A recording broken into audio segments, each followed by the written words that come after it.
It's always sad to write this intro, but here we are again. It's part 5 of our conversation this week with our brand new guest. Not brand new guest, it's been here all week, with Steve Hodgson, another fellow podcaster from the Share podcast. But here in this final episode, we reflect on everything Steve has learned, from the power of journaling to the importance of human connection. He shares his aspirations for helping others. Just fell. My arm just fell off. And sorry, where was that? Helping others, yeah. And the lessons he hopes to pass on. This story and this conversation has been full topics around resilience, growth, and definitely transformation. Let's wrap it up, but let me know if you'd like me to do things differently. All right. On the podcast, I love the feedback. But until Monday and a brand new guest, keep leading your own way and have a fantastic weekend, everybody. Please get in touch and let us know what you think.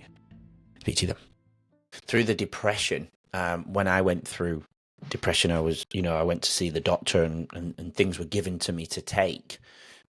Was that the same for you when you went through your depression? Did you use antidepressants? Did you take anything like that? How quickly did you start to do the other things like cold showers and bring some of those habits into your life? Yeah, so in 2018, they actually gave me, when I went and got a heart test middle of the year, the lady said, maybe, we'll put you on some, you're not feeling great. We'll put you on some antidepressants. They gave me an antidepressant. After about 5 or 6 weeks, I felt absolutely worse. Yeah.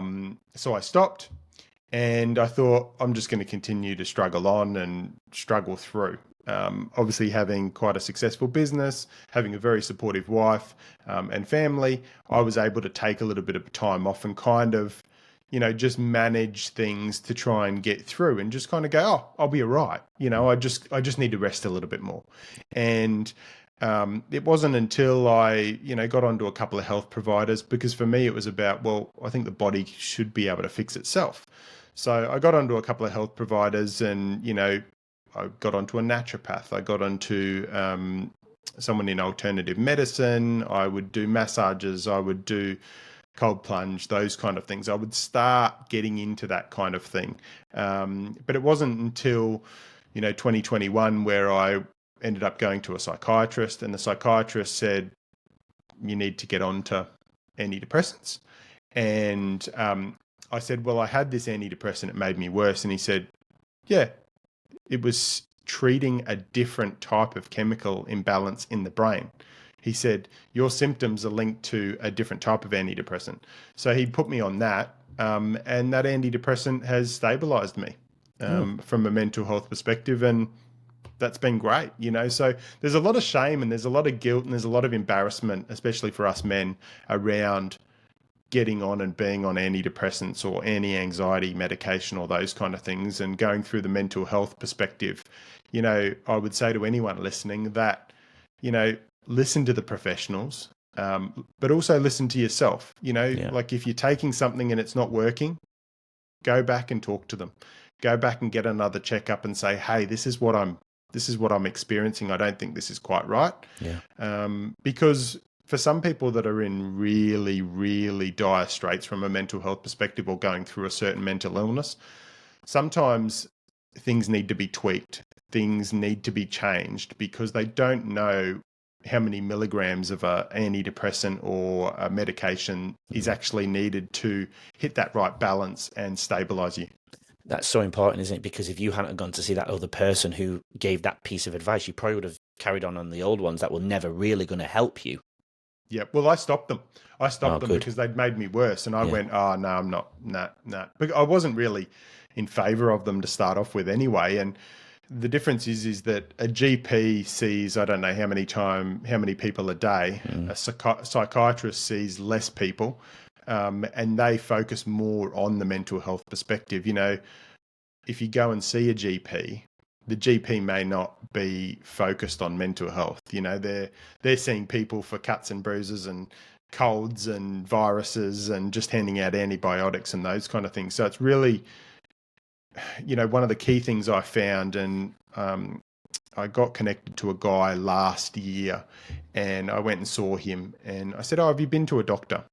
And he said, "Yeah, I went to the doctor. I said I wasn't feeling great, was feeling a bit depressed, feeling a little bit overwhelmed."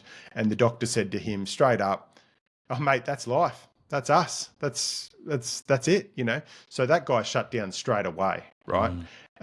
So one of the key things I say to people now is that make sure that when you book into a doctor, that maybe there's some that you're going to obviously provide them some information around that it's a mental health. Sometimes, and I mentioned in that post that you were talking about around journaling, actually take the journaling. Because if you feel good when you go to the GP, because when you're going through a mental illness, you'll have good days and bad days. If you're having a good day and the doctor says, "So how are you feeling?" You'll probably go, "Oh yeah, look, I'm okay." And sometimes it's really hard to verbalize, right? So if you've got this journaling that is describing the dark moments, the low moments, and when you're not feeling good, that'll give them far more information to be able to, you know, make a calculated and an educated decision around what support you need and where they need to refer you to a psychologist for, you know, behavior therapy, exposure therapy, whatever they're going to do. Or in some cases, it's a psychiatrist who is obviously a doctor, you know, so the difference between a psychologist and a psychiatrist is obviously a psychologist will do talk therapy. Psychiatrists will do talk therapy, but they're also they're a medical doctor, so they can prescribe you with certain medications to assist the talk therapy and provide you more support. That's a good piece of advice regarding taking the journaling with you. That is powerful. No one's ever said that before. So anyone who's listening, take your journal with you. Absolutely. Never thought about that. Because you're right. When people ask, "Are you okay?" or "What's going on?" "Oh yeah, I'm all right." It's just a typical human response, isn't it? Us English always say, "You okay?" The Aussies look at me like, "Yeah, I'm okay. Why you keep asking?" That's just the same as saying, "You're all right." Yep. And also book a long appointment. So when you're booking with a GP and you're going from a mental health perspective, book a long appointment, because otherwise doctors are getting you in and out of there as quick as you can. So true. But if you book a long appointment, they'll actually be able to take you maybe through some surveys and, you know, some different things that they need to. Then obviously refer you over to a psychologist or a psychiatrist or another support provider that they recommend. Yeah, we've done the longer appointment thing for our children before now on purpose because we would go into more depth than maybe the average person. I don't know. My partner does. She goes into depth big time. She's better than me at that one, that's for sure. With my pivotal moment, I suppose, apart from almost dying because of sepsis, because of the things that I'd put in my body, because of the darkness I was going through, the pivotal moment in terms of changing for the better was after that, but cold exposure. And I'd like to think it was before it became, you know, popular. People have that natural response, "Oh, you're just doing it because everyone else is doing it." But I genuinely started doing it because I'd read something in an article, and it really changed everything for me in terms of how I changed my daily habits. I think I felt like you've already covered it, but going and see that in different psychiatrists, was that the pivotal moment for you, or was there something else? I think there's been a lot of pivotal moments in my journey. I think having weight loss surgery really changed that perspective in a big way, where I then started to feel better in myself. The confidence started to come, and I could actually start then unlocking and learning more about myself, feeling better about myself, because then I would talk better to myself. The internal dialogue would be better to myself. And I think then I could start then reflecting. You know, I'd kind of got that, am I going to say the elephant in the room here? But I'd kind of, you know, uncovered the elephant in the room, and I'd kind of, you know, was able to move on and really learn more about me, who I was. And there was many pivotal moments, you know, conversations. You know, some of the people that I've interviewed on my podcast are still unlocking pivotal moments in my journey, even to this day. Yes. Me too. Absolutely. I think we just all need to step back and give ourselves time and space to really get to know ourselves. A lot of people are living in fear, which puts that mental block that mental block in front of themselves to be able to reflect and really get to know themselves on a deeper level, which then is the beginning to changing the trajectory of their life, I suppose. Correct. Before we come to the end then, I've normally covered over a little bit of the childhood. Where did you grow up, Steve? So I was born in Ipswich General Hospital in Queensland here, not Ipswich in the UK. I was gonna say. And I've got three siblings. My mum and dad were both born in the UK. Actually, my dad was born in Panama, but it's down as the UK because his parents were missionaries with the Salvation Army. Right. But my other three siblings were born in the UK. There's 8 years difference between me and my next eldest brother. And came to Australia. They had an Aussie baby. And born in Ipswich and have kind of lived in Queensland my whole life. So, and it's, we're in a fantastic country here, a beautiful environment. Certainly, yeah. What was childhood? Did you have a happy childhood? What was that like for you? I've had a very loving family. My mum is my greatest teacher, as I always say, and it's a question that I ask on my podcast of all my guests. But my mum has always been my greatest teacher. My parents separated when I was 8 or 9, and through my journey of going and seeing a chiropractor who also did emotional neurotechnique, it was interesting. He unlocked one day, he's like, "Oh, what happened when you were like 8, 9, around that period?" And I started crying, right? And it obviously worked out. I was like, I didn't know there was an issue of my parents separating and how that affected me. And most of my older siblings weren't really around. And it was just something that I went, oh, okay, I've got to unlock this, right? So I have done a lot of self-reflection and self-awareness around that. So that was really the only thing in my childhood. Obviously, I carried a little bit of extra weight at different times. So there was bullying and everything like that. But I don't think anyone goes through schooling or life without being bullied, right? I think everyone encounters it and has to move through certain things, whether it's at school, whether it's in a workplace, as you've kind of mentioned as well, Andrew. But really, I have a very loving family. My mum, my dad, everyone's got their own challenges, but I always focus on gratitude. Our family is, I can say, I'm very grateful, right? I catch up, the four siblings, the four of us catch up for lunch and we connect, we talk regularly. My brother's been through challenges. I've helped him. My sister goes through challenges. We all help each other, and it's just, we've got a beautiful relationship. We're all different people, as in families we are. But the common thing is that, the rock in our family, which is our mum, has really kind of kept us there. She's been a life coach over 30 years in the disability sector, so very much service. She's got such a big heart, and she is a phenomenal person. Someone said to me the other day, you speak very highly of your mum. And I said, I will go and listen to the episode of, I interviewed her, right, on her birthday. And it was interesting because when I asked her, can I interview you? She said, yeah, okay. And we recorded the episode that went for an hour and 15, hour and 20 minutes or whatever it is. And she said to me, about a week later, she's like, oh, when's that coming out? And I said, oh, no, in a few weeks' time. And she's like, oh, maybe just kick it down the road a little bit, right? I just don't think I really, I don't know. Anyway, my episodes come out on a Friday, so it worked out well. Her birthday was on a Friday and I launched it on her birthday. And nice. She rang me later that morning just before we went to lunch, and we took her to lunch, and she said, it's actually, yeah, that was a good episode, right? That was a good episode. And one of the key things is that from a life perspective, not only are you and I, right, giving, or passing on and sharing reflections and stories of others, like it is a bit of a time capsule, and we're providing people, the kids, future generations of the people that we're interviewing, a snapshot and insight into that person long after we're all gone. 100%. It's definitely a time capsule. Yeah, it's a great way of looking at it, isn't it? Beautiful, yeah. And I love the journey of your mother. That's awesome. I'll have to listen to that episode. I haven't listened to it. I'll have to listen to it to see what she has to say. But she put doubt in herself, didn't she? And that's again, I'm just taking your mum into my own self. I'm doubting myself, but I know it'll end up being okay.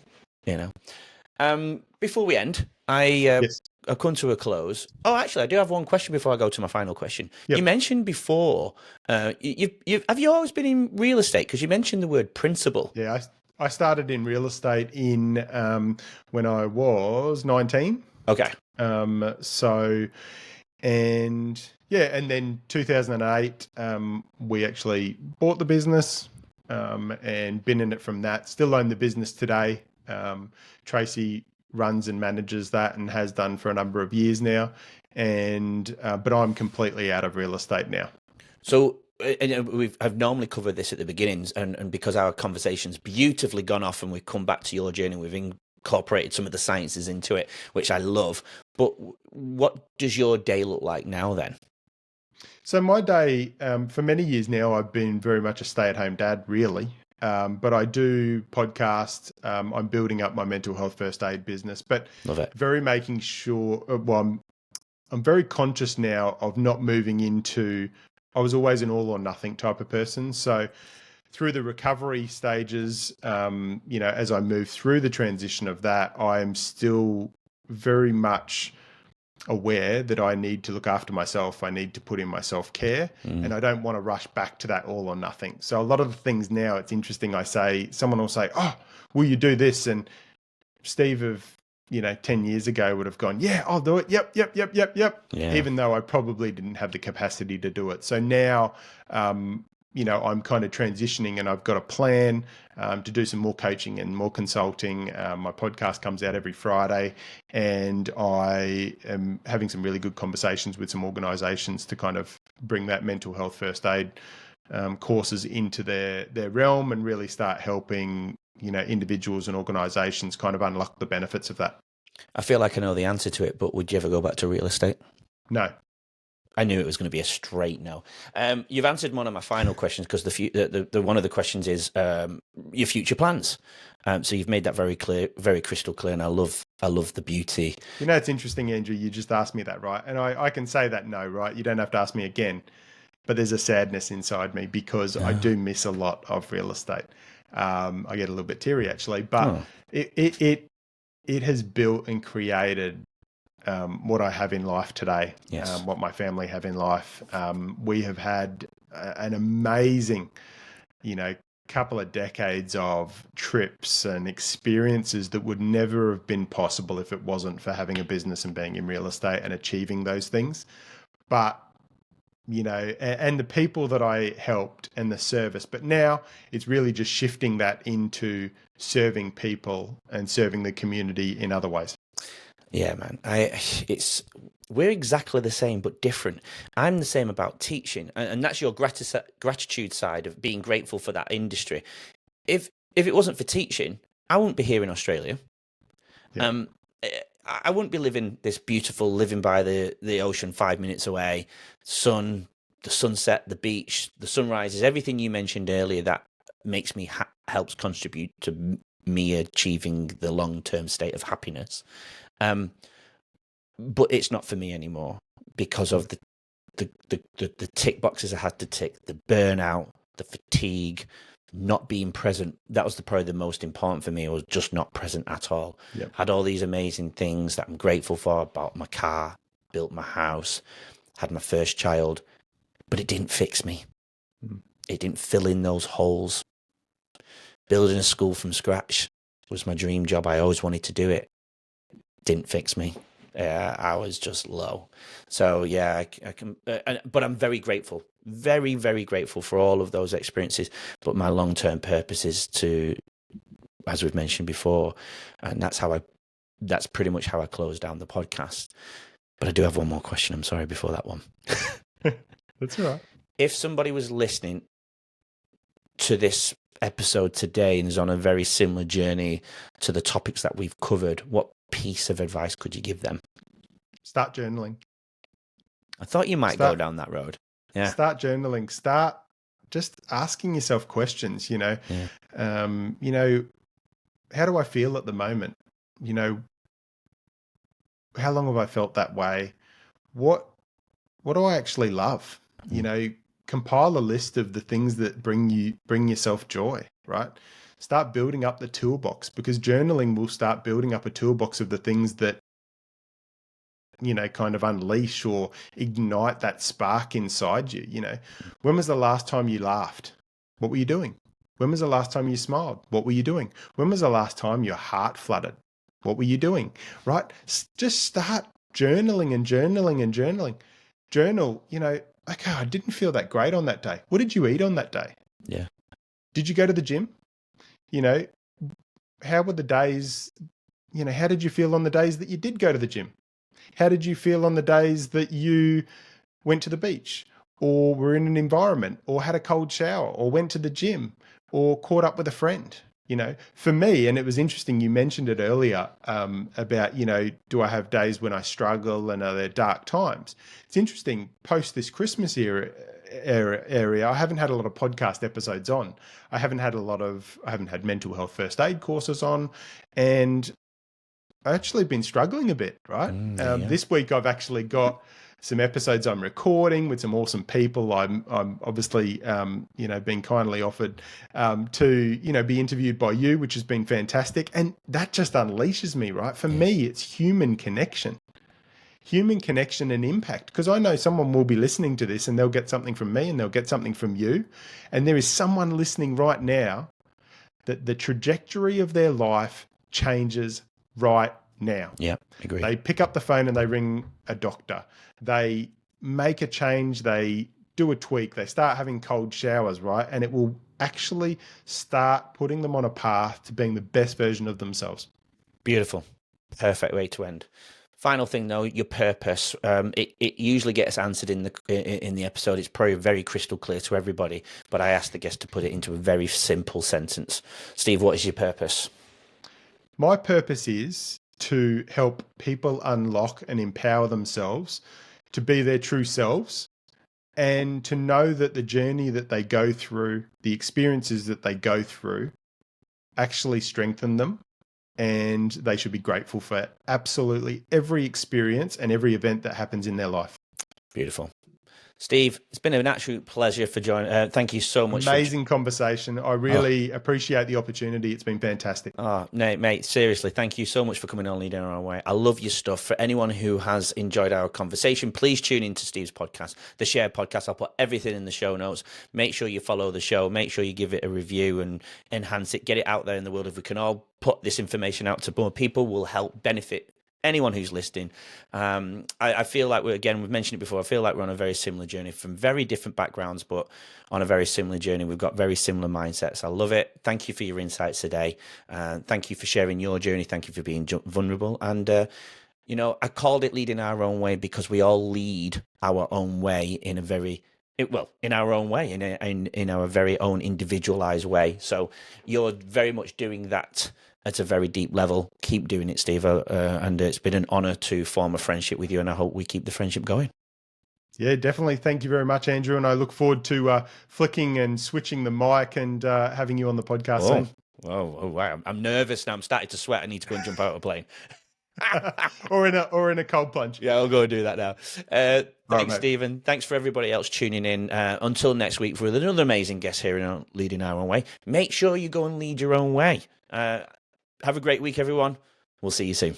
Thanks for listening and watching Leading Our Own Way. So we can stay together forever and share more incredible journeys, please subscribe to the channel. That way you won't miss next week's episode and what that amazing guest has to offer to the world. Please support Leading Our Own Way, and we'll get you on next week's episode.